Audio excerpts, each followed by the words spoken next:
Hello, this is Corey Ross, District Manager for the Windham County Conservation District. The program you are about to view is a no-till workshop put on by the Windham and Cheshire County Conservation Districts with support from UNH Extension, the Vermont Agency of Agriculture, Food and Markets, the Connecticut River Watershed Farmers Alliance, the Natural Resources Conservation Service, and Milkweed Farm. This program originally aired on March 16th, 2022.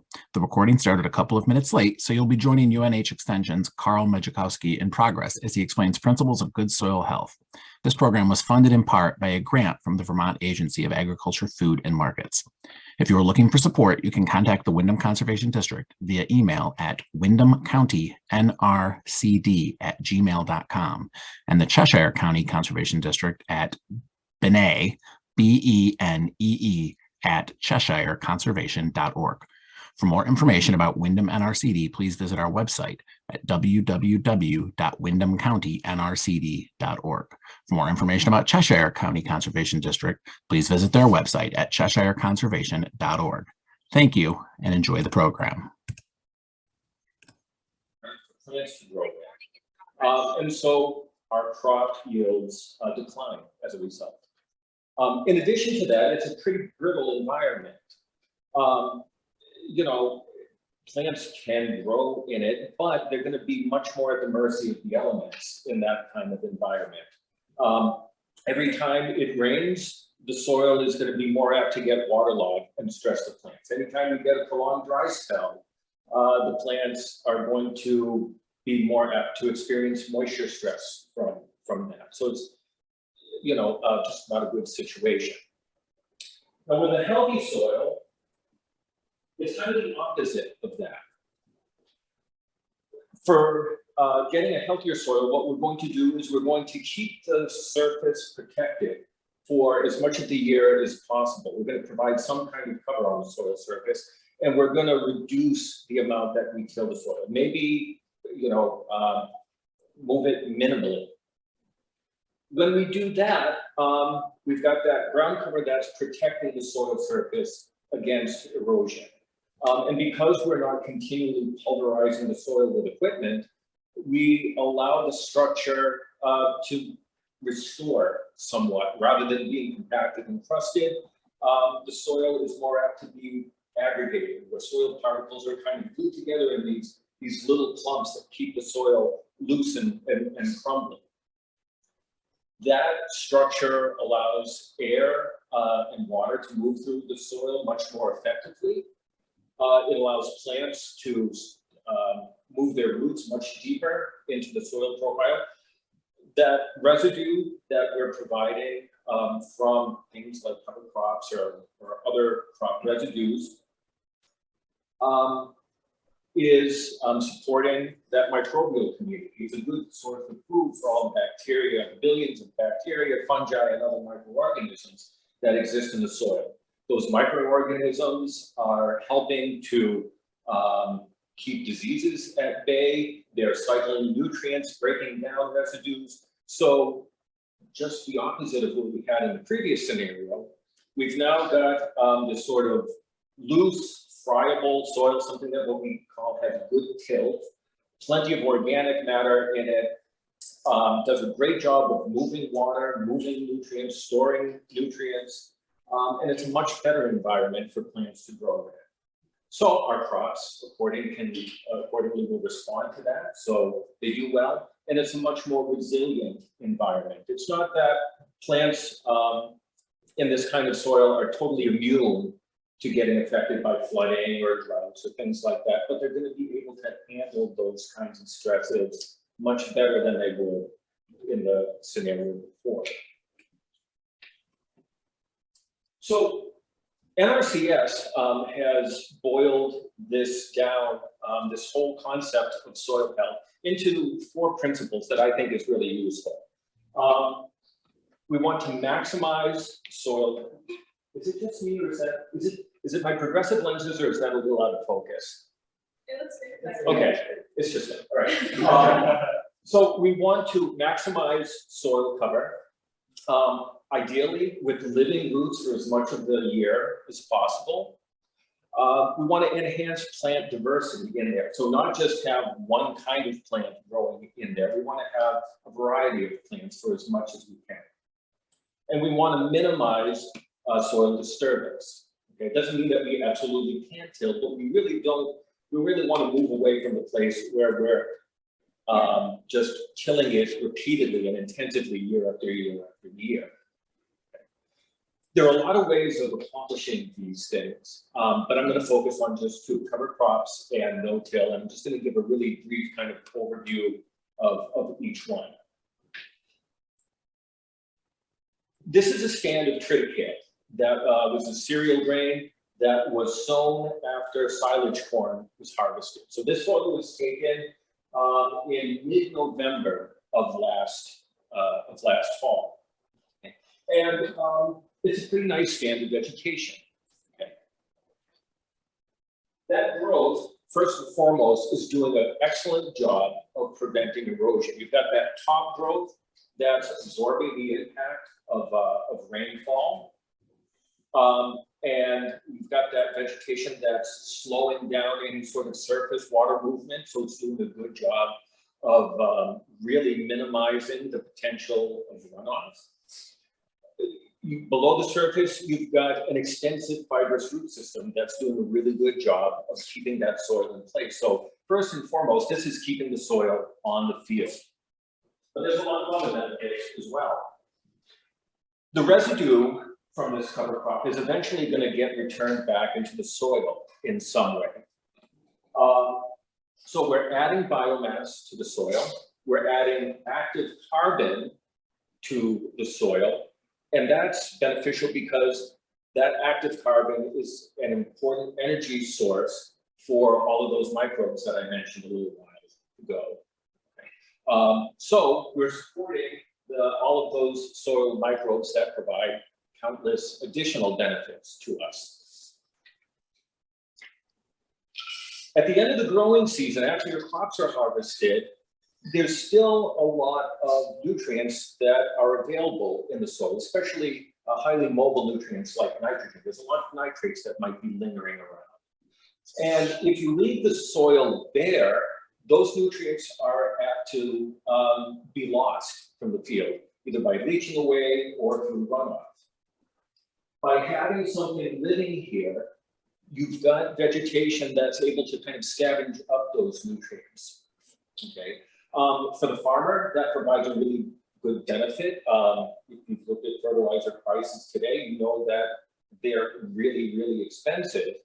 So any nutrients that we can keep on the field and make available to another crop the following year is going to provide an economic benefit. And it's certainly an environmental benefit, because when we talk about those nutrients leaching or running off away, it's usually they ending up in some place where we'd rather they did, to someone's groundwater or surface waters or something like that. There's still more benefits. Having a dense stand of vegetation like that crowds out any weeds that might want to germinate on that same space. If you leave it open, that provides plenty of space for all of those many, probably millions of weed seeds in that field to germinate. By having something else growing there, you crowd them out. And it provides a good habitat for things like beneficial insect predators. So a cover crop can provide some pest management benefits. And as if that weren't enough, this can provide good feed too. This farm is actually planning to harvest this later on this spring, and it'll provide some very high quality feed for their cows. So we call all of these benefits ecosystem services. And one of the principles that I mentioned earlier is enhancing plant diversity. The thinking is that when we have a variety of plants out there, that the more plants we have, the more different kinds of plants we have, the more ecosystem services we can provide. This is a mix, cover crop mix that we developed in New Hampshire for use on vegetable operations. And this photo was also taken sometime in, I don't know, probably late October, early November, or something like that. And it's a mix. So there's a couple of different, full disclosure, I don't quite remember what's in the mix, but there's at least 2 cereal grains. I think it might be winter rye and oats. There's also tillage radish. You can see that in the foreground and some in the background as well. So tillage radishes are kind of, really famous in cover crops because you've got this really big taproot that can bore through and help alleviate soil compaction. That big taproot also can store an awful lot of nutrients in there. And while that root will die off over the winter, it's still in that residue and still going to be available for the following year. There's also some legumes in it. You can't see it as well, but there's things like crimson clover and hairy vetch in there. So not only are we conserving nitrogen, but we're actually have the potential to add nitrogen from legume fixation to the system. Okay, so having that diversity of plants provides, all the benefits that I mentioned earlier, and then some as well. In some of those legumes, even flower, depending on when it's terminated later in the season, you've even got pollinator habitat as well. Just to kind of show exactly what that benefit of cover crops is. So this is from a demonstration that we did a few years ago. So we've got 2 pans of bottomless pans with soil taken from a field, one with a cover crop, one that was left bare.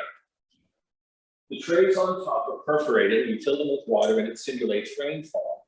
And then you've got 2 collection bins on the bottom, one right below the pan and one in front. So the one below the pan would simulate what's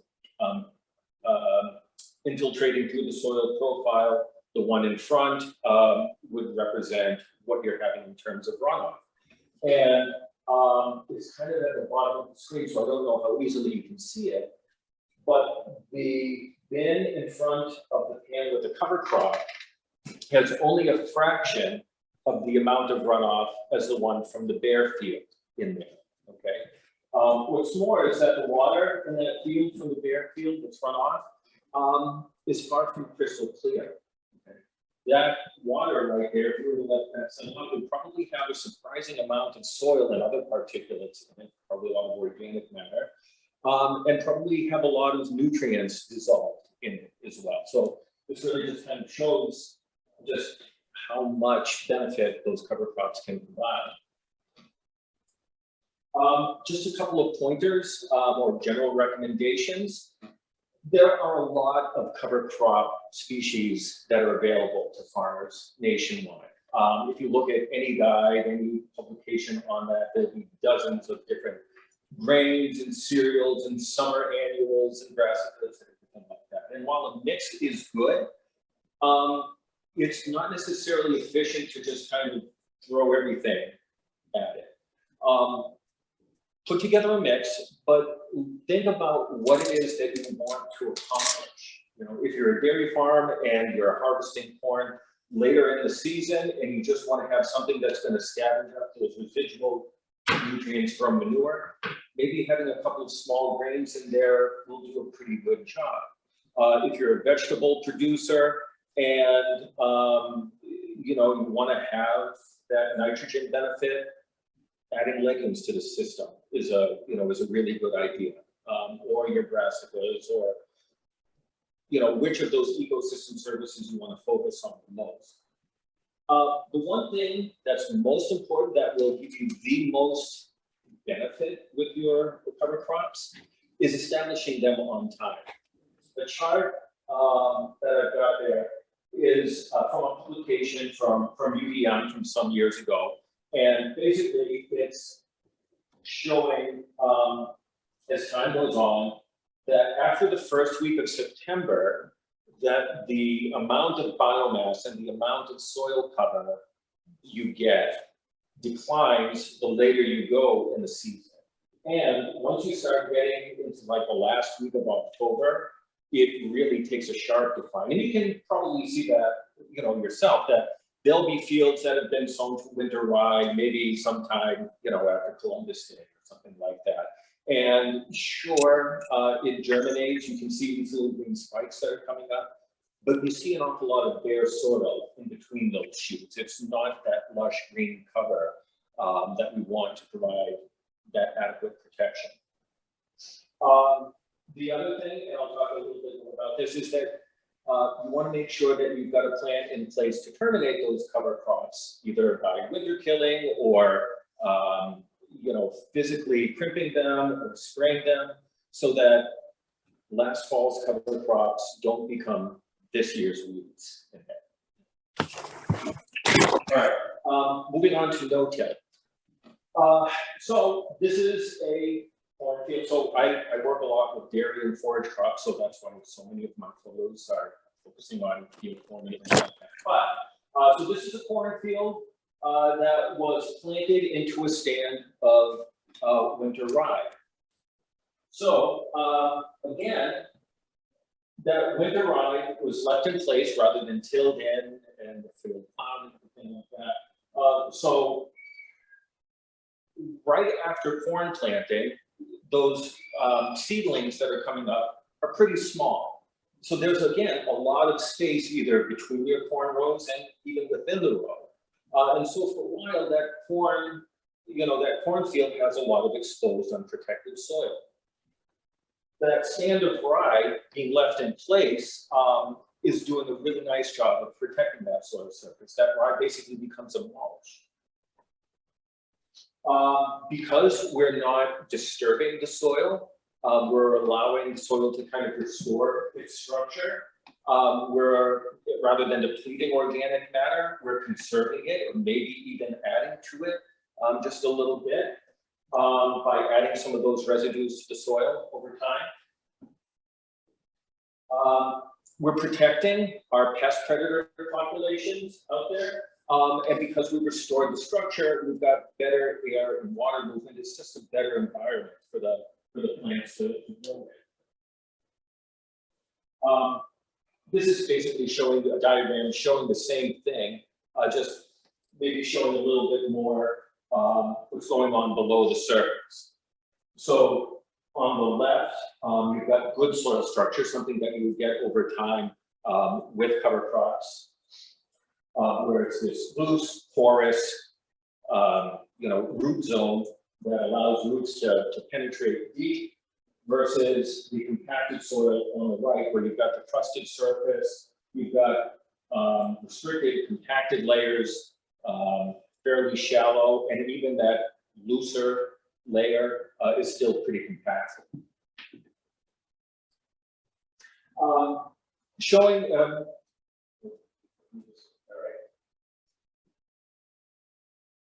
So again, showing this in action. So this is from a colleague who used to be with UVM Extension. So this is a cornfield in Addison County. This was a conventionally tilled field, and this photo was taken shortly after some rain event. Okay? And you can see that that soil is pretty wet, and Kristen's boots are sinking a good inch or so into the mud. Now, it just so happens that across the road, across the hedgerow or something like that, there was another cornfield, but it was a no-till, okay? So same location, same soils, same weather conditions, but you can see, with the residue surface, that soil is a lot more stable. Rather than becoming this sort of loose, muddy mess, it's stable enough so that she's not sinking at all. That water, rather than kind of hanging around in that compacted soil, is getting conducted away, deeper into the soil. You've got that structure that's, able to support things better. I mean, we did fix that sort of transition, but I just wanted to point out that, those soil benefits that we're talking about are real. They're absolutely, make a lot of sense. There's also some benefits that are non-soil related. So if you're conventionally tilling a field, then typically you're going through and you're maybe moldboard plowing it, then you've got all these clumps that you're going to smooth out by disking several times over the field. So that several trips over the field, dragging heavy implements through the soil. That takes a lot of energy, which means that it takes a lot of fuel, and also takes a lot of time. This is Treasure's kind of estimating the fuel use per acre for conventional tillage versus no-till. With no-till, you've just got basically one planting pass because you've eliminated all of those tillage passes, and your fuel use tends to be a fraction of what it would be for conventional tillage. And again, with fuel prices being what they are, that's worth paying attention to. Just really quickly, as far as some general recommendations, make sure you use proper equipment. A no-till field is a very different environment than a conventionally tilled field.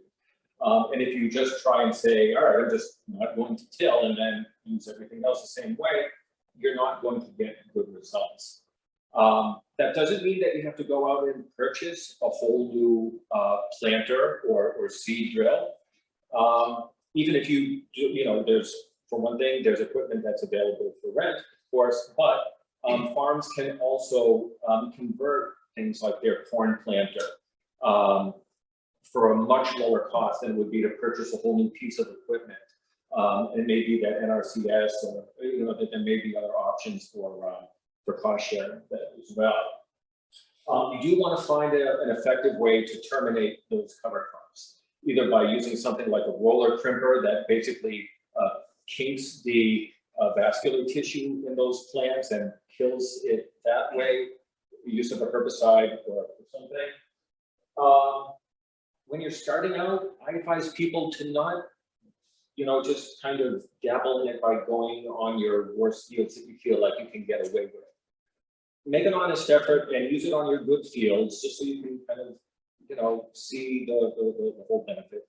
The other thing is you need to give it time. If I switch just, this year to no-till, I'm probably not going to see all the benefits right away. Most people will say that it takes, a good 3, 4, sometimes even 5 years before you have enough changes happening in the soil so that you start to notice that benefit in there. And you need to remember that no-till has challenges of its own, that for all the benefits it provides, there's still a learning curve. There's still things that can go wrong. This was a field that was sown to an annual rye cover crop. The farmer didn't realize that annual ryegrass is not quite as annual as we'd like it to be.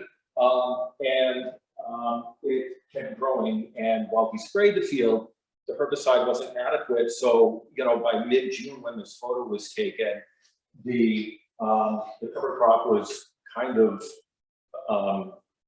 detracting from the corn crop in there. So, there's things to learn.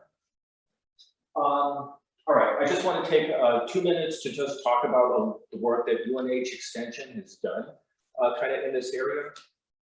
The programs that we focus on, we try to emphasize peer-to-peer learning. So it's one thing for me to get up in front of an audience of farmers and provide my expertise on latest research and things like that. And while there's value to that, farmers also learn a lot from farmers, and we want to take advantage of that as well. So a lot of our programming focuses on things like field meetings or farmer-to-farmer forums, field trials, or a video series, things that feature real experiences from farmers, or things where farms can see things for themselves firsthand, ask one another questions, learn from one another. I also want to point out that the work that we do with Extension isn't certainly by ourselves, that we work with a whole lot of other people out there. We've collaborated a lot over the years with conservation districts. We work with people from NRCS. At the university, we bring in people from the College of Life Science and Agriculture who don't necessarily have an extension appointment. We work with private industry. We work with groups like the Connecticut Watershed Farmers Alliance. There's a group in New Hampshire, the Soil Health Partnership, which is sort of this coalition of conservation district, NRCS folks, and some of us from Extension that are, putting together things like these cover crop mixes that I mentioned earlier. And of course, it's, the farms themselves that we, we're very grateful for the farms that we cooperate with, who host field meetings, who allow us to come on there and try things out with field trials. This is just sort of a few photos of some of the programs that we've had. So these are just demonstrations where we showcase things like the cover crop mixes that we've developed, where we can kind of show off the equipment that's available. The photo in the upper left, upper right is from an equipment field day that we've collaborated with Amanda at the Cheshire County Conservation District. Kind of showing the equipment that we have available. That year, that was several years ago, that was Jeff Sanders from UVM Extension, who was providing a demonstration on converting corn planters to be used with no-till. One last thing is that we, a few years ago, some of us that were working on a New Hampshire cover crop team from again, the Conservation District, NRCS, and Extension, we came up with this "We've Got It Covered" campaign. So this came from a conversation that I had with a farmer some time ago, where he had started using cover crops and was really pleased with the benefits that he was getting from them. And he also noted that that it was something that he could point out to the non-farming public about how they're doing something, good as land stewards. And, we kind of took that idea and ran with it. So we had these signs printed up so that farms could pick them up from their local conservation district or extension office, and then display them on their fields, just to kind of toot their own horn a little bit, and kind of bring attention to the fact that this is soil conservation in practice. We even had a social media hashtag on there for New Hampshire cover crops, where people could kind of brag about their hairy vetch. So, so that's all I've got. Do you have time for any questions or? Yeah. So. I just had a question that may sound naive, but do farmers use herbicides in the case of terminating a cover crop? Is that because of scale? Is that because they don't have enough, either don't have the equipment to mow it, or mow it before it goes to seed, or somehow knock it down or do something else? That's just one. It's just one way. Right. Is there a real reason why? Yeah. Well, there can be different reasons for it. So one of the main reasons why, at least with larger scale corn production, why more farms will use herbicides than like a roller crimper, is that most farms are looking to plant their corn sometime in the first half of May, okay, or by mid-May. In order for a roller crimper to work, a standard winter run really needs to be up, headed out, and those stems needed to be kind of mature and stiff enough so that when you crimp them, they stay crimped. Yeah. The problem is that by mid-May, winter rye is still going to be very leafy, lush, and you can roll over it all you want, and then a day later it's just going to spring back up. So it just doesn't stay crimped.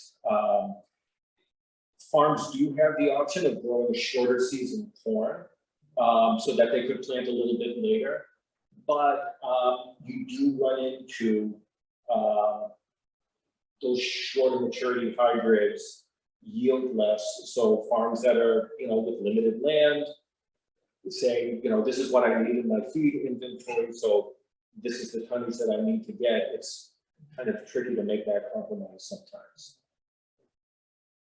I'm kind of follow up on that. Are there like winter kill cover crops that you recommend or any thoughts on that? There are, so something like oats, like a lot of cereal grains like winter rye, you know, are very, very winter hard.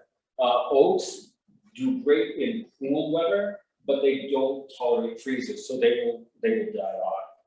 And that is one option. There are farms who have experimented with sowing a mix of rye and oats, so that rather than having this really thick stand of winter rye that's really taking off in the spring when it warms up, that it's maybe a little bit patchier with the rye, and then you've got these patches of oats that have died off. That's one option, but on the other hand, you know, you do lose some of that benefit of having something living. It's less living roots, and that, you know, that residue does kind of desiccate and dry out and doesn't provide quite the same cover as it would be if it was a stand of living vegetation. So there's a trade-off in that. Do you have any experience with or knowledge about using silage tarps as a way to terminate cover crops? I'm sorry. Using silage, do you know anything about using silage tarps to smother cover crops as a way to terminate? I don't have a lot of firsthand experience. I know that, you know, at UNH, we've got people who have actually done some considerable research with that. And it can be a really effective option with vegetable production. Of course, when you've got any kind of acreage, that's a really big sheet of plastic. So it's less practical for that. But as I understand it, you know, the work that's been done with tarping, you know, there are a lot of farms that are using it, but I don't have a lot of first-hand experience with it. Question from the chat. In an effort to have produce to market earlier and later in the season, and farming on limited acreage, I find it harder and harder to get cover crop in. Any suggestions? That's always going to be one of the challenges out there. In terms of practical recommendations,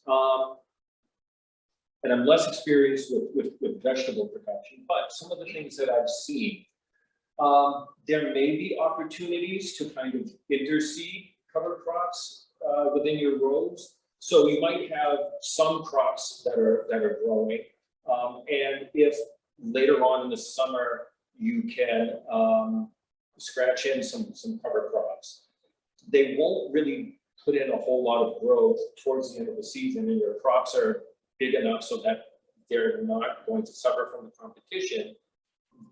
That gives them at least a little bit of a head start so that you could, you know, eventually remove your vegetables, and then, you know, at the end of the fall, those vegetable crops, those cover crops will take off. The other thing, I guess, would be to, you know, not make the perfect the enemy of the good. So if you can't, you know, it's great if you can seed your cover crops at the end of August or early September, and you'll have an absolute jungle out there by November. While you won't have as much growth if it's a mid-September when you see them, you're not going to have nothing, and you're still going to have, you can still have very good cover in there. So even if it's not the maximum benefit, you're still getting a lot of the benefit. So I guess that would be my advice. Thanks, Dad. Like for my farm, the later it gets in the season for current cover crop down, the higher the rate of seed that I'll throw down to create a denser plant. Even though we're tall, it will sort of do a good job of eating stuff that either in the spring has a dense mat. Yes. Yes. Yeah. Yeah. Again, it's not that there's, even if it's not the highest benefit that you can attain, you still get a lot of that. Yes. Good point. Okay. All right. Well, thank you very much. Yeah.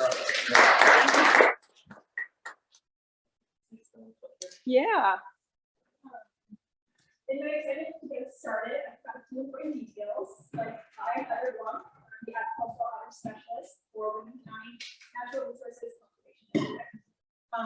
Next important details are their bathrooms at the end of each hallway. Please feel free to use them whenever. We also have coffee and peach trees and a ton of literature for you all to take and enjoy.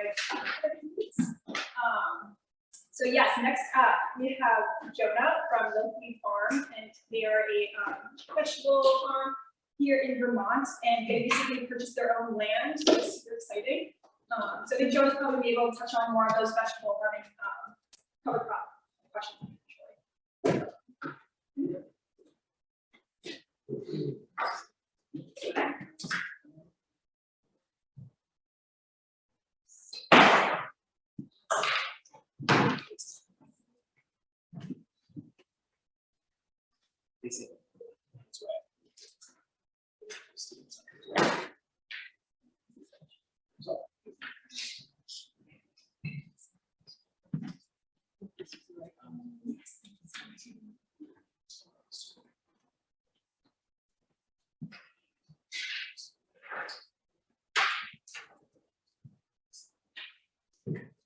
Writers. Okay, so yeah, my name is Jonah Mossberg, and I run Milkweed Farm. So yeah, we do diversified, intensive vegetable and flower production, 2 acres, and yeah, after years and years of short-term, suboptimal land arrangements, we just 2 weeks ago closed on a 10-acre farm in Westminster, so we are psyched. Sorry if my brain and my body are kind of shredded, totally exhausted right now from that. And so it's going to do the best to talk you through some of our no-till practices that we use in our farm.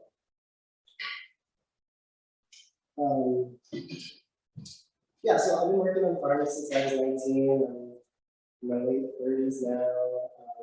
So that's a lot of small scale organic vegetable farms, and I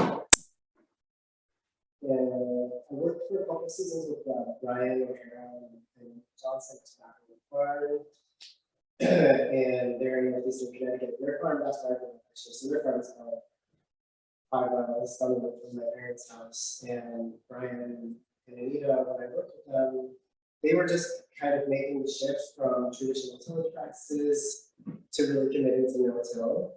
And they've been doing, they've been growing vegetables on their land, small scale intensive vegetable production for market farming for 25 years now. And I really leaned a lot. Ryan has a book on no-till practices and talks and practices, so I recommend checking his work.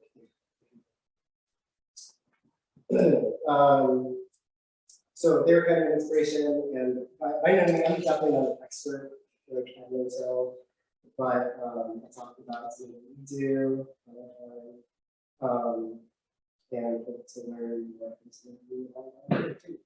But so basically, so when we got, so we're just on the way from this location. This is a late 2018 hayfield that we converted to this.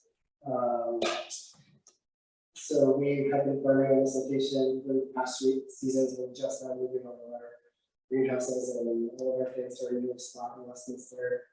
And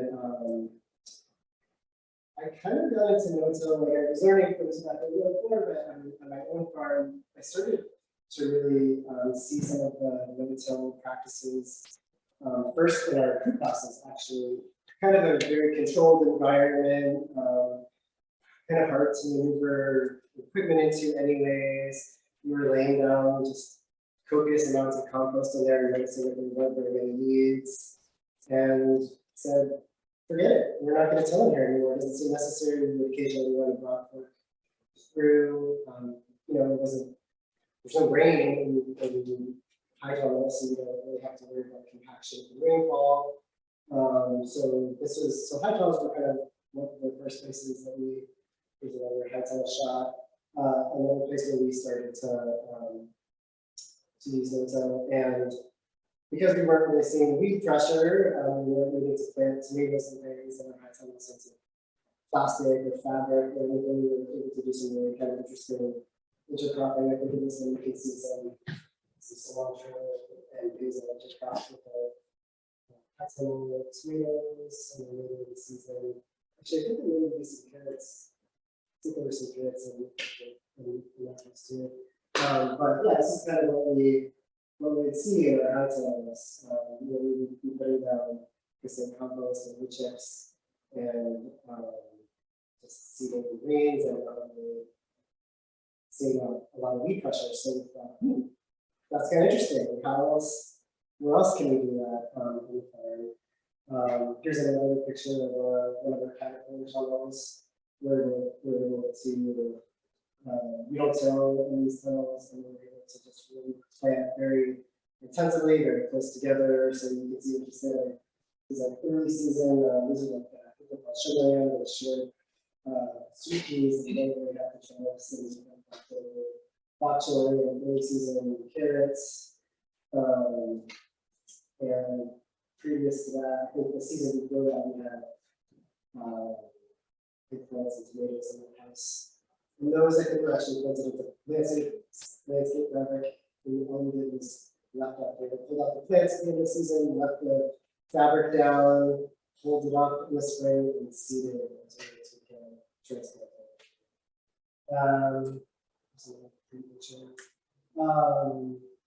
Similarly, there was a new crop for us last year with ginger, which was wildly successful in our no-till system. We had an empty bed, we had pre-sprouted our ginger, transplanted it. And there you can see is the early season carrots. And there's a ginger a little bit later in the season, so the carrots had come out. All we did was pull out the carrots, maybe raked off the bed, and then transplanted it. Crop, and you can see, actually we did this is another kind of intercrop situation. This is celery planted with cucumbers and there's some ginger looking really sexy. It's a nice crop for us. We really liked it. So a question that I get, oh yeah, here's another example. So like I was saying, in our high tunnels, we were noticing that the no-till just kind of made sense. And I was also noticing out in our fields in certain areas that it was just kind of happening on its own. So garlic is a really great example. So with our garlic, we were laying down lots of compost and a really thick leaf mulch. And garlic hates weed, so that's virtually free. Harvest our garlic and then we just transplant lettuce right into that bed, basically immediately without doing anything. So we had a nice tilth, we had a nice cover already, there was compost there. You can see the fungal growth happening like that just from compost and leaf mulch that had been applied to these beds. So I get a lot of questions from people about our practices and sort of wanting to know how to make the leap to do things on a bigger scale. Going from a high tunnel to an acre or 2 acres is kind of a big leap. So the main things that I always say are there's different ways to approach it, but for us, we had to till in order to be no-till. So and this is basically because you want to eliminate perennial weeds that are in your field. You want to get rid of the grasses and other perennial weeds that are there in order to establish a very high functioning no-till system. There's different ways to go about that. For us, when we got to Guilford, when we had just had a hayfield, we plowed and disked until we did all of that one time, and then we tried to do that as little as possible into the future. I've seen people who prepare fields by just putting down a silage tarp for an entire year. And just leave it there, sandbags, rocks, however you get it down for an entire year, and leave it and come back, pull it up, and then do your planting. It's a broad fork, amend. And for us, also another really important thing is to establish a permanent bed system. So I know a lot of intensive vegetable growers like to use the 30-inch bed system. We use 36-inch with a 12-inch wheel track on our farm. We just like that spacing and find that it works best for us. So a lot of the Jonah's tools are geared for the 30-inch. We don't really care. We just like the 36-inch spacing.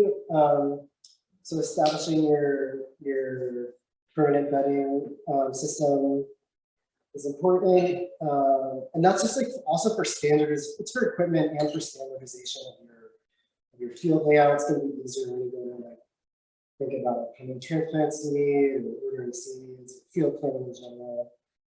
That's kind of a no-till or don't till.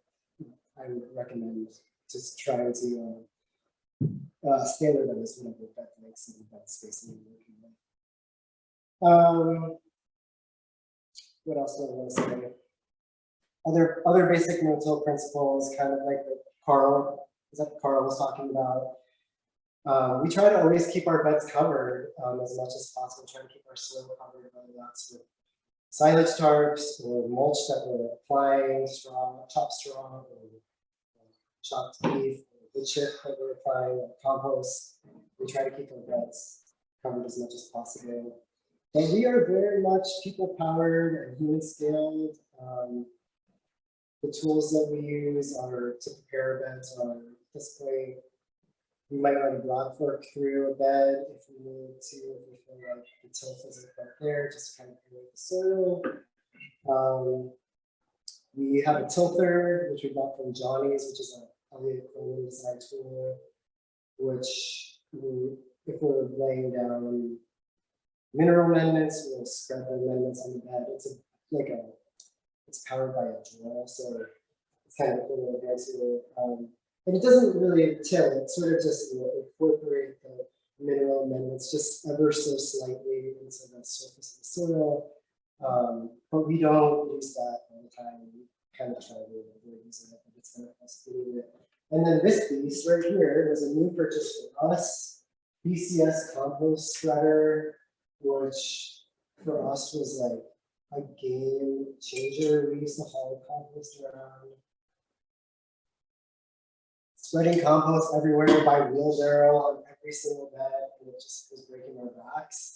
So this tool totally revolutionized our no-till system because we were able to spread compost very efficiently. We do have a tractor with a bucket loader, which we can use to load that up and just do it with shovels. It doesn't take long.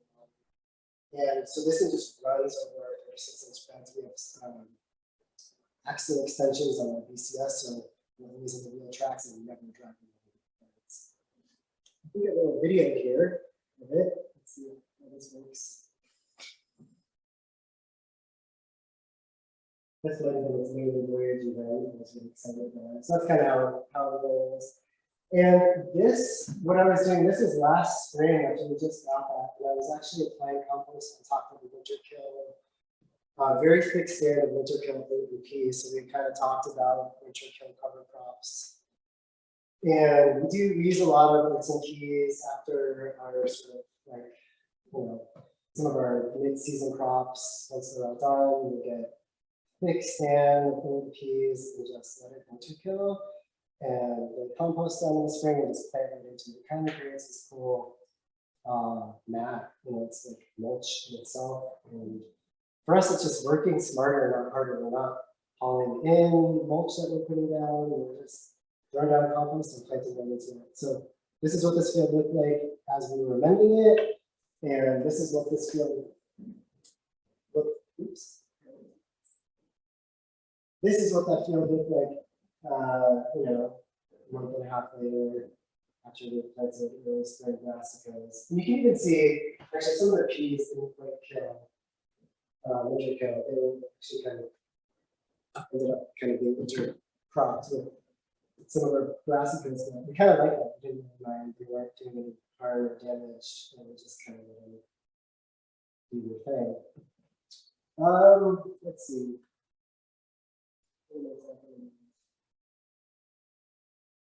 Yeah, so okay, so here's another example of just easy no-till. This is a stand or pepper crop. We planted it as a landscape fabric, and peppers were, after the peppers were done for season, we pulled out all the stakes, pulled out the plants, left the landscape fabric on for the winter, and then and then pulled it up and did some early spring salad. This is salad, early spring lettuce. Successions right into that ground. We spread compost first and then planted right into it. I can't remember if we brought those plants in, but there was no tilling, there was no plowing, none of that. And you can see right next, so somebody was asking about silage tarps. We use them on our farm. We use both the black tarps and also use clear tarps, kind of in different applications. And you can see right next door to these lettuce bedrooms, there's a silage tarp down. We actually had an early, I'm trying to remember, I think we had during early season, we did some early season oats and peas just to we had some from the ground for whatever reason, we just wanted to make sure we had something going on in there. And I think we actually used, we've been experimenting with broadcasting cover crop seed and also using the earthway or the yang seeder to just seed cover crop in the rows. So we're experimenting with that, and then we had a not super tall, luscious stand, but it was enough ground cover with oats and peas in the spring, kind of in the summer. And then we just threw a tarp down on it, and we had a black tarp, and black tarp was going to see we had a clear tarp on. We were kind of doing a side-by-side comparison to see what killed better. And that was in preparation for fall carrot planting, so we sort of mid-July, fall carrots. So when we pulled up the tarps, we got something like this, and here you can see there's a tiny carrot seedlings. We pulled up the tarp, spread compost, seeded right into it, and got some really awesome carrots.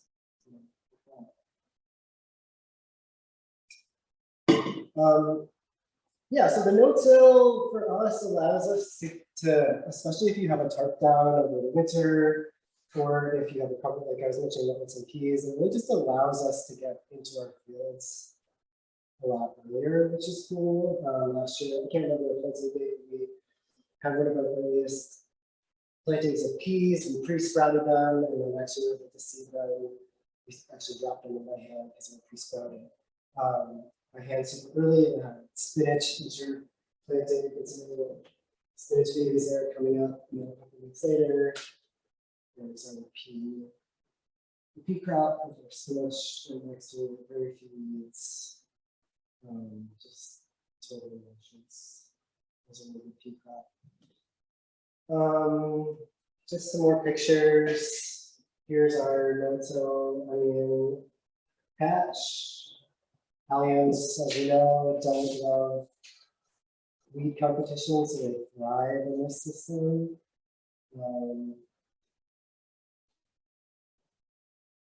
And so we were talking about, you were asking about cover crops termination using silage tarps, so I'll talk about that now.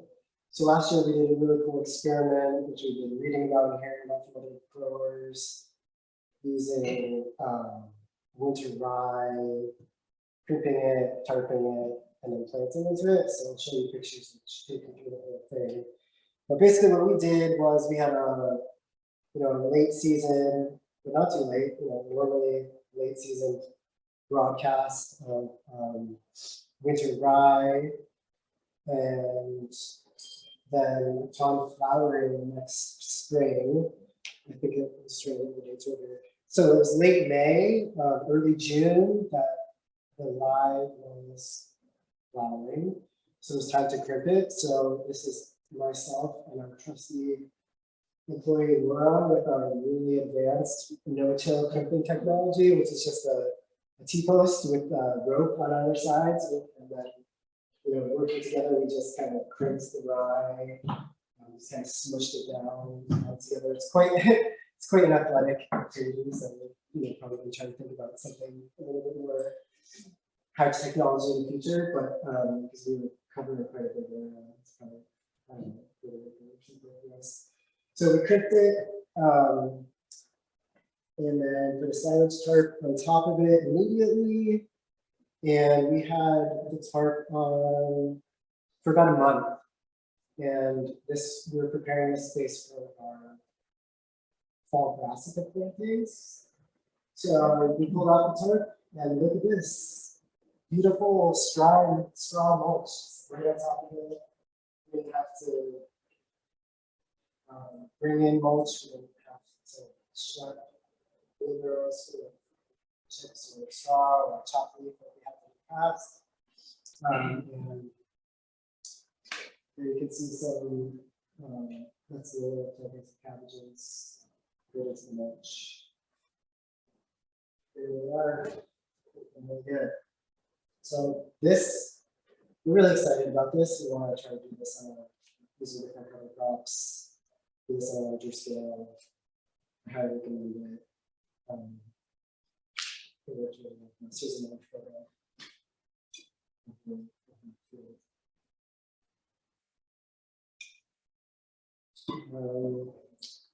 And another picture of some really luscious late season auction. Get into that crimped and tarped. In the store, there's some kale, late season kale, scallion. We try to do a lot of winter cropping as much as we can to utilize as much space as we can in our beds. And yeah, just some more photos of our fields, some sunflowers, very lovely picture. So yeah, we've just seen with our no-till practices, we're always learning and always growing, and just we're seeing that our soil health is greatly increased, our disease and insect pressure is greatly decreased, our soils are just well aggregated and resilient to extreme weather happenings, like climate change related. Yeah. Let's see what else. I think that's it. Happy to answer questions. Yeah. If you put compost in on top of your, if you have to add any compost to your soil after you took off the silage part? We didn't. We added compost before we sowed. In the fall. We didn't have another application. We could. One thing I will say about the rye crimping and tarping, we have noticed increased pressure from slugs. Because they love to hang out in a mulching environment. So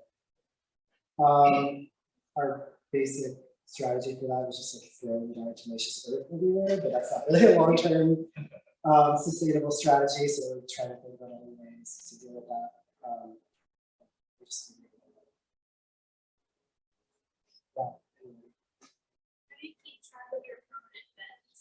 How do we keep track? Yeah. In which way? Like when you're to a place for food or Not really. I mean, we did broadcast the rye right into like the beds and the wheel tracks, but we can just tell where they are. Some people, so depending on your soil type, some people actually prefer to like do a raised bed. If you have a clay soil, that's kind of advisable because you can, yeah, you might gain some extra time in your season to be able to get in there. If you have a sandy soil, raising your beds up probably is not going to do that much for you. Potentially be detrimental and just kind of risky along the way.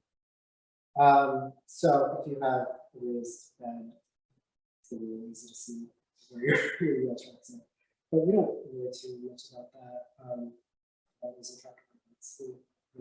It's pretty obvious for us to see where the wheel tracks are. Everything's standardized, so the BCS rolls right over the beds at just the right spacing. We started using tarps a lot last year on our farm, and we noticed significant like rodent pressure under the tarps, so much so that the coyotes were literally biting and ripping at the tarps to get at the bowls of mice. Do you do anything? Have you noticed anything? Well, voles kind of act as rototillers, so they're not all bad. But yes, we've noticed rodent pressure. I mean, one thing I'll say is just try to keep your farm clean. Keep your field edges low because as far through your field edge as you can, because that's, voles don't like to go where they can get snapped up by predators. So that's one piece of advice. Yeah, we did keep it pretty well cleaned and mowed, and it was so bad last year. It was so significant, like on our winter squash, like the damage from like we use big rolls of landscape powder for winter squash, just planted on that, and it was just incredible. And I think one of the things we're going to try this year is just spraying like peppermint really early and often, but it was pretty bad. Yeah, see what happened. Anybody else have any good tips? I don't know.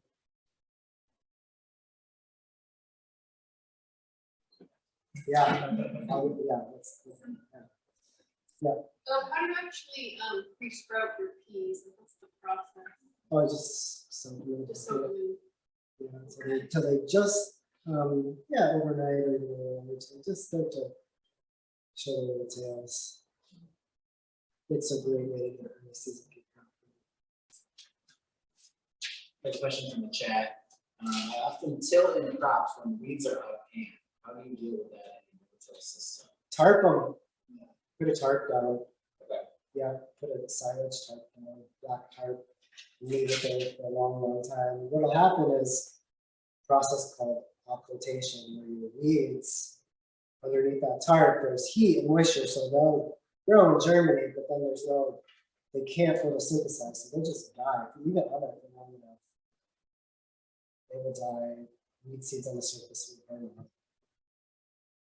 And also, I have terrible voles. What suggestions? They also love targeting. Yeah, talk to these guys. No goals on my phone. Yeah. What is a good source for getting Silage tarps. I bought them from Farmer's Friend before. They also make greenhouse materials. I think Notill has them at this point. Notill greenhouse supply. Brookdale, yeah, Brookdale, totally. New Hampshire.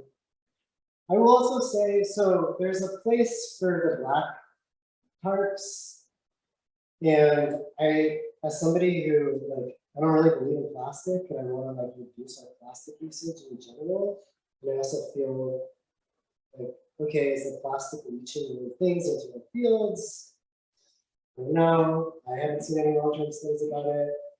So the black silage tarps definitely have their place. We also use clear greenhouse, leftover greenhouse plastic to do kind of a faster no-till bed flipping. So I'll just run you through that real quick and we'll talk about it. But so say we have a bed of lettuce, we harvested out our lettuce, we'll just use a flail mower or just lightly hoe it off by hand. If there's anything left on your, say it's like 7 grains or something, flail mow it, and then we'll take greenhouse plastic and just throw it on the bed very tightly, as tight as you can on all the edges with sandbags. We do a lot. We have so many sandbags everywhere. We haul sandbags all the time, but they're so helpful. And we just leave that on for a couple days at the heat of high during summertime. So you can't do that. You can't use the clear plastic when it's cool out. Definitely. I'm Sonia, I'm from the Agency of Agriculture, Food and Markets, and I'm in the Water Quality Division, working with the grant programs that we offer through the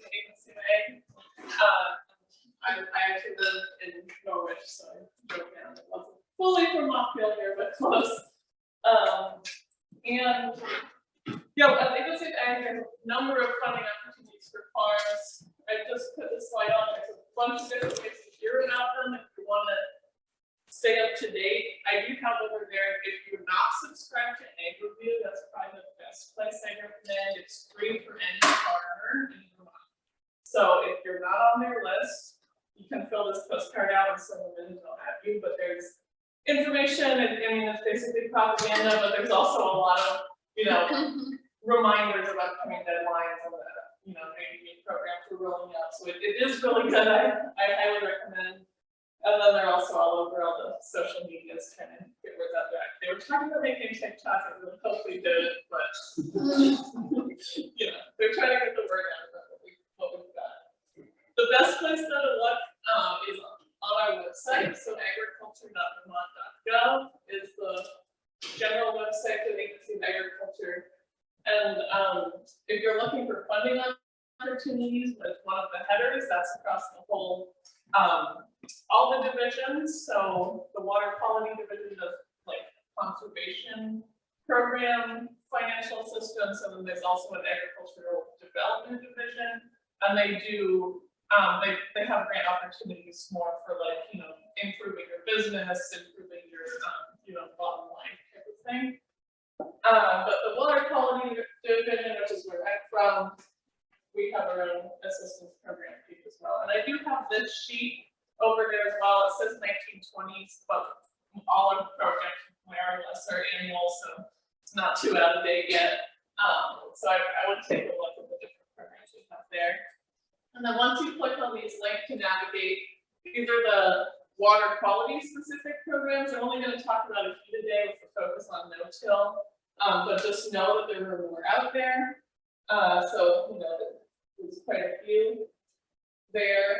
Today, I'm going to talk about our capital equipment assistance program. So that's, you know, investments you're making in equipment to get conservation practices on the ground.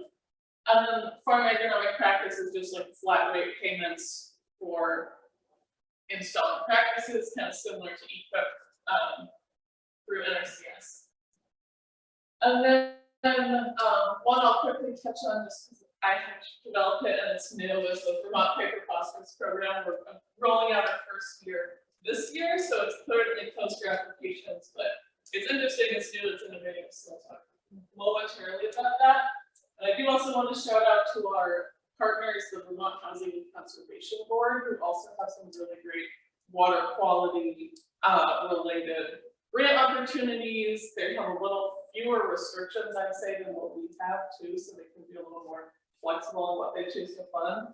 And then also, you know, the districts and the game extension and great resources. Here you have UNH or New Hampshire Extension, I'm sure as well, helping you out. So lots of good places out there, and all of those people can provide direct you too if you're coming with a particular question around what would be a good place to look for funds.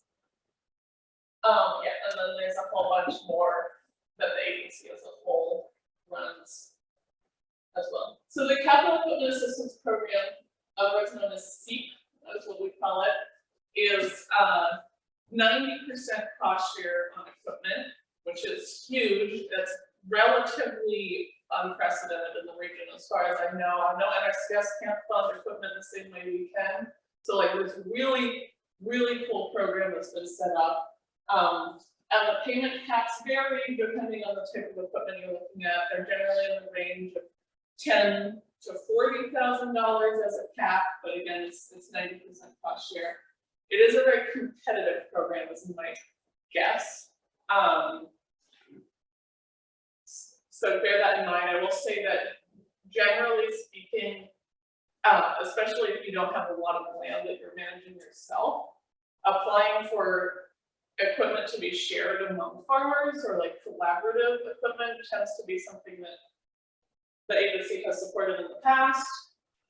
And so I think we're going to hear after this about some different conservation district drills and other equipment. We've helped support some of those in the past. So I know your farmer watershed groups and other groups like that are good, holding house to apply if you really think there's a type of equipment that multiple farms will benefit from. just thoughts around this program.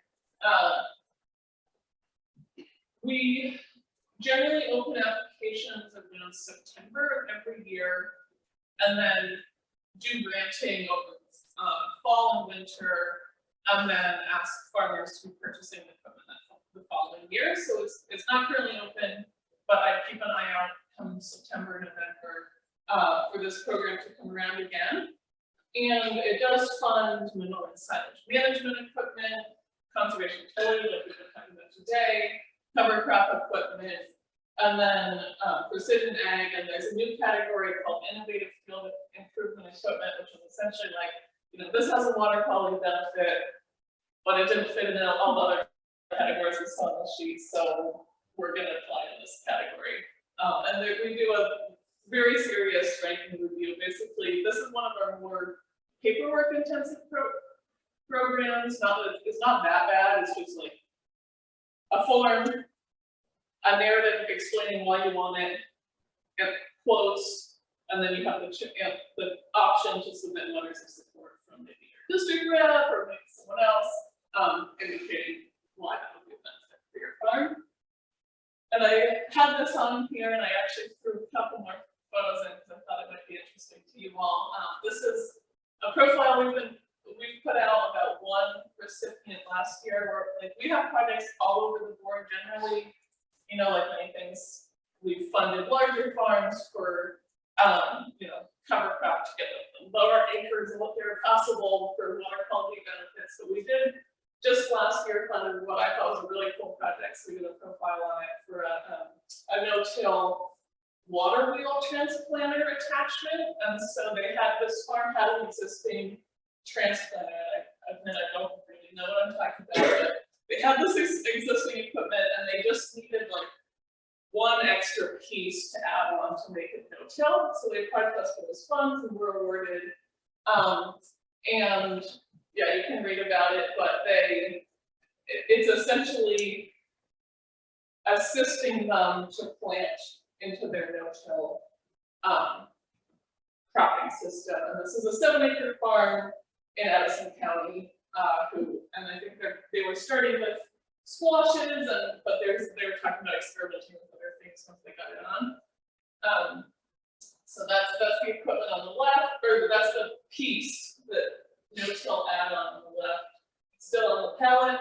Then once they got it on, it is with their little seedlings.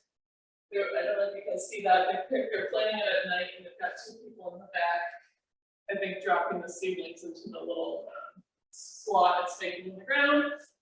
And then once it was done, you have these squashes or something laid out along that trench, and you can really see that all the vegetation is still there on either side of them. So again, that's a capital equipment program, capital equipment assistance program. Another kind of much more straightforward program that we run every year throughout the year is the Farm Agronomic Practices FAP program.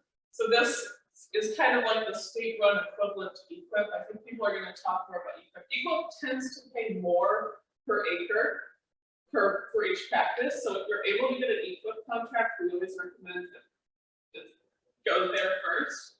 But FAP is pretty simple and is first come, first served. There's not all the same like ranking type of thing that EQIP has. So it's a good option, especially if you're small or you aren't able to get into one of those EQIP contracts. We pay for the practices that people put on per acre. These were our rates from 2021/2022. Our fiscal year turns around in June, so we're currently thinking about how we're going to roll it out for next year. But applications are currently still open for spring practices if people are planning to put them on. And then you'll see an ag review around May, the new program outreach telling people to apply for the following year. And we do get applications, you have to apply 30 days before you install practice. The longer you wait, the more likely your money will run out. So, but you fill out an application online, and generally if you do it, you'll probably get a grant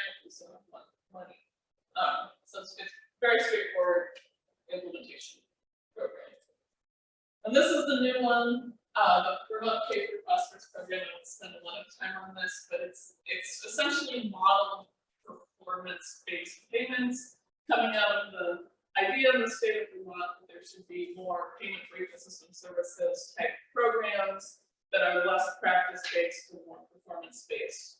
And so the idea with FAP, which is practice-based, you know, whether or not the cover crop that you're putting on is most effective in the location you're putting it, doesn't matter. It doesn't, that's not part of the calculation. It's just, okay, you did a cover crop, good job.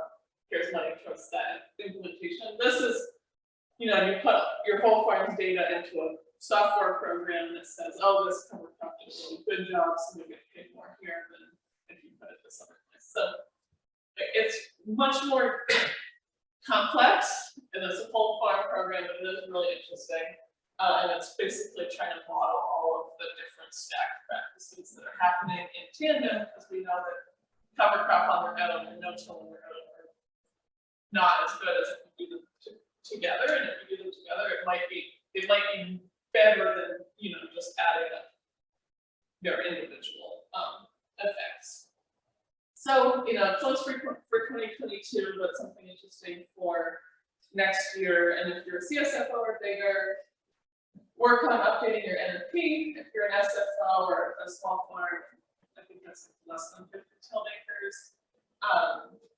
You just have to have soil and a nutrient samples.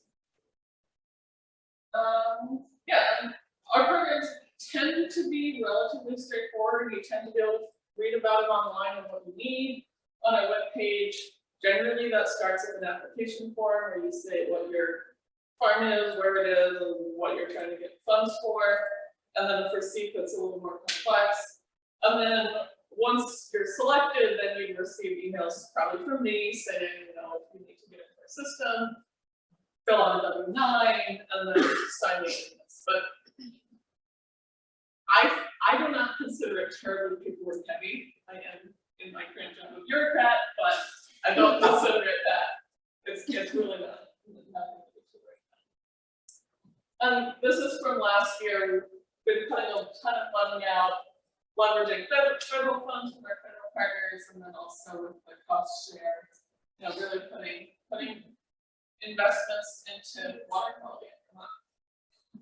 So that's my presentation. Does anyone have any questions? There are more materials over there as well. I do recommend. Thank you, Sonia.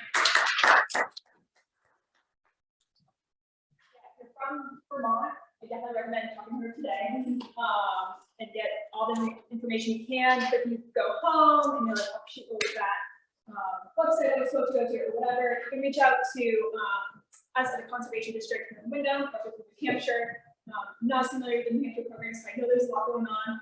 So reach out to the Cheshire County Conservation Districts, and we help you navigate all of the different systems. So you can go to RCS, we can point you towards that, you can qualify or VAAFM. We're here to help you. There's a lot to help you navigate. So yeah, we want to make it as simple as possible. So you're just only coming out some forms. Then get into it next one. Yeah, absolutely. Yeah, all right. Thank you. So yeah, like Sonia said, if you are inspired today and you want some equipment, but you don't want to invest and don't want to wait until next fall to apply to get that equipment, there are two programs I want to let you know about for renting. The first is through the Connecticut River Watershed Farmers Alliance, and they have 3 no-till drills for rent. So we have a flyer over here you can pick up. It's a farm holds on to them, so you just contact him and rent it out, and get to your farm and use it for whatever time you need. And the next one is Cheshire. So Benay is going to talk to you briefly about that program. Thank you. Hi everyone, my name is Benay. I'm the outreach coordinator at Cheshire County Conservation District. Nice to see some familiar faces and a lot of new faces as well. So as Heather said, we have an equipment rental program. So I'm just going to read off some of the equipment we have available, just talk a little bit about the process of how you can go about renting it. And I just want to emphasize that our rental equipment is available to farmers outside of New Hampshire as well. So we rent to a lot of farmers in Vermont, some in Massachusetts. So just keep that in mind. So through the Cheshire Conservation District, we have a hay buster, no-till drill, an esh no-till drill, a roller crimper corn planter, a roller crimper, an ash line spreader, an aerator, a soil steamer, a no-till vegetable transplanter, with a walk-behind BCS tractor. We also have an onion topper, and we also have some smaller equipment pieces like a subsoiler that are actually available free. So there's no rental charge. And just the process for renting is really just to reach out to me or our district manager, Linda Littleton, and I'll send a follow-up email to everyone who's getting our contact information. Just a direct link to our website, which also has all of our pricing on it. And really just send us an email, give us a call, just so we can get you on the rental schedule. It does tend to fill up throughout the season. Once we have you on the schedule, we'll just send over it's really one form, and we just need proof of insurance from your insurance agency. So it's a really smooth process, and sometimes the insurance part can be a little bit intimidating, but just give us the name of your insurance. We're also happy to contact them as well. And while I'm here, I just wanted to plug that we have some upcoming equipment workshops. So actually on March 21st, from 11 a.m. to 1 p.m., we have a virtual soil steamer workshop on Zoom. And the soil steamer is also available to rent for our program. We will be also offering a really exciting opportunity, equipment field day that I think Carl had mentioned that we've done in the past. And so that will be on April 19th at 11 a.m. And that's just a really great way to see the equipment in action, ask questions from other farmers who are also using that equipment. And yeah, just to connect with other farmers in the area. It should be a really nice day. We have a backup snow day posted on our website in case the weather does not cooperate. We also have a BCS tractor training on April 25th. So we'll be offering 2 trainings that day, one from 9 a.m. to 12 p.m. and then another one from 1 to 4 p.m. But if you have any specific questions about the equipment, you can feel free to come stay around a little bit after we wrap up, which I think will be probably pretty soon. So just feel free to chat with me. I'm happy to answer any questions and also share any programs. I know we have a lot of Vermont folks here today as well. So happy to share any of the programs that will be accessible to you all. So thank you.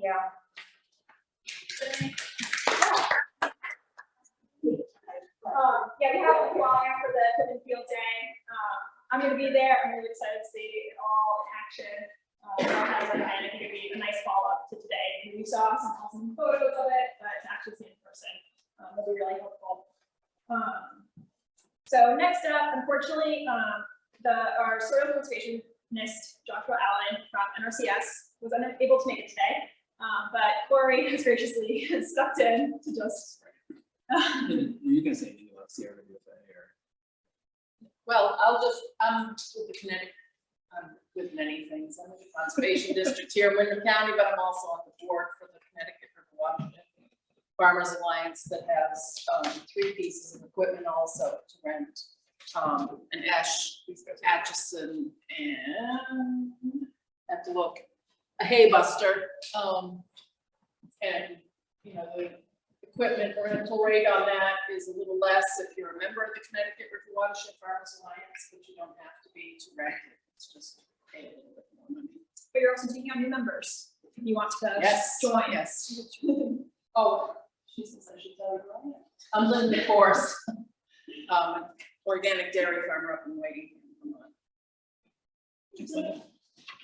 So some of this may be like some confusion. So my name is Porter Ross, I'm the district manager for Windham County Conservation District, or NRCD. We are a local municipality. The NRCS is the Natural Resources Conservation Service, which is a federal agency. We work closely with NRCS to accomplish conservation objectives here in Windham County. The local soil conservationist for NRCS is Josh Allen. He was named here. So I just want to give a quick overview of their programs and how you can access them. The main one that you hear a lot about is EQIP, which is the Environmental Quality Incentives Program. You can use EQIP funding or EQIP cost share. It doesn't pay for everything, but it'll pay part of implementing a practice or making an improvement in the farm. It's like putting in a solution fencing, keep cattle out of a stream or going through a stream crossing. Lots of practices, lots of farm side improvement things that can benefit your farm as well as benefit our quality and soil health. There are other programs that Josh deals with are the Agricultural Management Assistance Program, AMA, which we know a lot about, and the Conservation Stewardship Program, or CSP. And Josh always says that EQIP is like the entry level car, and CSP is like the Rolls Royce. And so if you have been doing EQIP programs for years and you've done all these practices, you're basically managing your farm in a really sustainable way and making a candidate for CSP to get additional payments or just being a good land steward. So EQIP is much more practice based, and CSP is more like more great for all the work you've done. If you wanted to apply to any of those programs, there are some forms that you have to fill out. They call it a Conservation Technical Assistance Application. There's a CPA 1200 that is like the first form, basically saying I'm a farmer to try to do some of these things. They accept those forms year round, but they have specific windows where applications get ranked and stored and eventually funded. So you'll sometimes see in our newsletter a date, like, oh, next ranking deadline is coming up. That's not that important because there's a bit of a time like from when you initially just apply to NRCS to say like I'm interested in help, and when that's going to get ranked. So we encourage you to just reach out whenever it's needed. There are some forms you'll have to apply. You'll have to also submit to the Farm Service Agency or FSA to verify your eligibility. And one of those, there's an adjusted gross income form. Your farm can't have made more than $900,000 in gross revenue. Josh always says, and if you did, I would have but generally speaking, most folks are going to qualify, and I've been surprised to learn in my couple of years that like there's no minimum size. You don't have to be a huge operation. You don't have to do very small operations that even people just have like 4 slots and want to manage them. Conservation, you get support. There is, so if you're going to apply, or you're interested in applying, the easiest thing to do is reach out to Heather or myself, and our business cards are over there on the table. We are happy to kind of serve that role of connecting you with all the resources, not just at NRCS, but at the Agency of Ag and Extension and in other conservation districts. Sometimes have services that we don't have, so we can connect you with like grazing specialists. And then I also wanted to mention that when you apply, your application will get ranked using a formula to decide in an attempt to be transparent and fair, which get funded and which don't get funded at this time. That ranking tool gets revised every year, and that revision is based on local input. And so that process is just starting right now.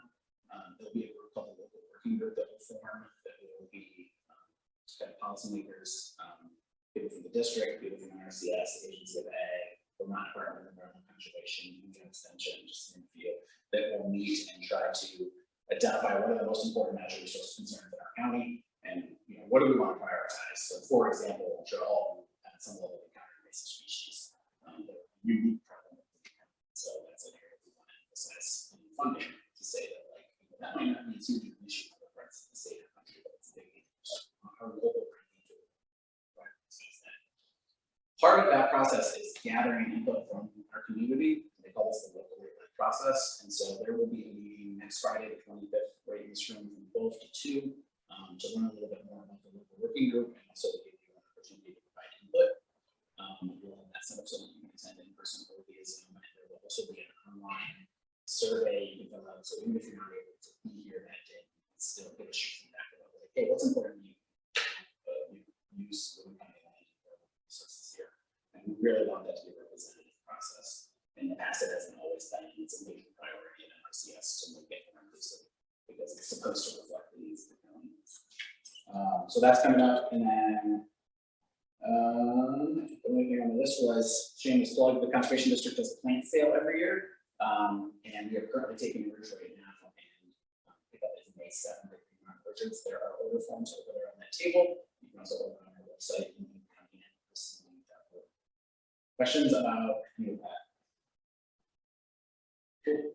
Thank you so much for listening. Thank you so much. hopefully led group meeting that's happening. That's right, like Corey just mentioned. They'll be over there. So yeah, thank you all so much for coming out today. Thank you to all of our presenters. Super, super helpful. If you wouldn't mind staying seated, I'm going to hand out a survey. You guys to quickly take. It's really helpful for girls at UH is going to take some of this and ourselves and Cheshire just to know we do this to help you all. And I don't want to have workshops that isn't interesting or helpful for you. So this just lets us stay on target and whatnot. And then after you complete the survey, again, please feel free to mingle, take some coffee, pastries, all this literature. Thank you all again.